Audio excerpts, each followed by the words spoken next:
I want you to imagine sitting in front of your computer, staring at a blank screen. You know that you have to work on a code project, but it feels like you're completely frozen. The task before you is so intimidating that you don't even know where to begin. It feels like you'd rather do anything else in the entire world besides a task that is staring you right in the face. This scenario is the ugly and all too common face of procrastination that programmers are forced to fight constantly. If this situation sounds familiar, you are in good company. But if you want to become a professional developer, you'll need to implement a system for hacking procrastination. And that's what we're going to walk through today. As a lead instructor for DevCamp, I get asked questions from students around the world. However, one of the most prevalent questions I get is how to overcome procrastination. Before we walk through a system for hacking procrastination, we first need to dive into the root causes for this negative habit. Everyone is unique. However, through the years, I've seen procrastination is typically caused by 3 thought patterns. The first is perfectionism, then the fear of success, and lastly, a lack of planning. In order to overcome procrastination and get back on track, we'll need to address each one of these issues.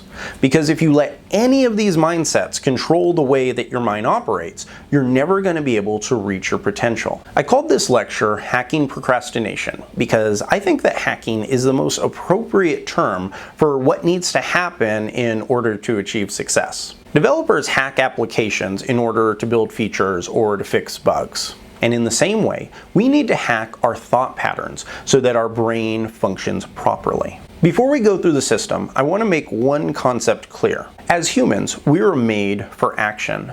Procrastination is a negative habit that we've learned through the years and through having a fear-driven thought pattern. In order to be successful at anything in life, whether it's development or business, overcoming procrastination is a requirement. Starting off the list for the causes of procrastination is perfectionism. Let's analyze a real-world example of the opposite of perfectionism.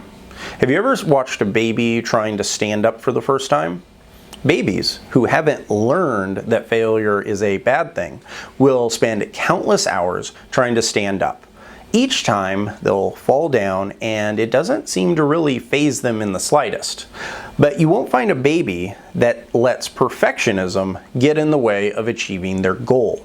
Instead, they'll just keep trying and trying until they can stand up and eventually walk by themselves. However, somewhere between that time when we were babies and when we became adults, we developed the thought pattern that we're not supposed to fail. So instead of trying and failing until we succeed, we simply try to only perform tasks that we know we can do properly.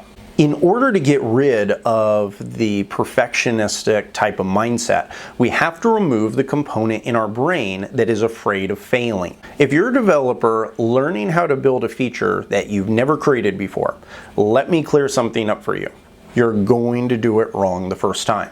And that is 100% fine. If you think that by waiting you're going to magically learn how to perform the task perfectly, you're sadly mistaken. So step 1 is embrace failure and remove the requirement of perfectionism. Next on the list is hacking the fear of success. If you've overcome the trap of perfectionism, congratulations. However, I've seen just as many developers get stuck due to the fear of success as the fear of failure.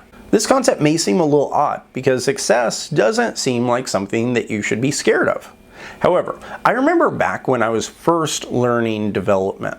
When I was walking through a coding book, I would get so excited when I discovered a new concept. However, then I would freeze. My mind's first response was, if you learn this, then what are you going to do? For example, when I first learned how to build a connection to a database, I put the book down and didn't pick it up until weeks later. By learning the database concept, it opened up a whole and very scary new world of all of the topics I knew I was going to have to learn after that. All of a sudden, I had to understand SQL queries, how to build relationships between database tables, SQL injection requirements for security, and the list seemingly went on and on in my mind. In order to hack the fear of success, we need to quiet our minds. The fear of success is really rooted in the fear of the unknown. So whenever you're feeling this, simply take a step back, be happy that you learned a new topic, and then move on to the next feature or topic. Don't let your mind run wild with all of the potential unknown concepts that you're going to have to learn in the future. Like learning anything else, you need to take one step at a time. And since we know we can't learn multiple things at the same time, this should be intuitive. Once you've learned something new, you can just add that to your development arsenal and then move on down the line. Since it's not possible to learn 20 things at one time, don't let your mind think that you should be able to do that. Last on the list for hacking procrastination is creating a practical plan. When I recognize that I'm procrastinating, I now tell myself to look at my plan of attack. Usually, I'll discover that my plan is too general, or possibly that I haven't even created a real plan. For example, if I'm building a payroll application, I may have an item on my to-do list that says build reporting engine. That's a scary feature. That's the kind of feature that'll sit on my to-do list for weeks without me taking any action in order to build it. However, I've learned that if I can break that big requirement into a series of small tasks, I can break the cycle of procrastination. Taking the reporting engine feature as an example, I can create a series of much smaller, more manageable tasks, such as create a page for users to access reports.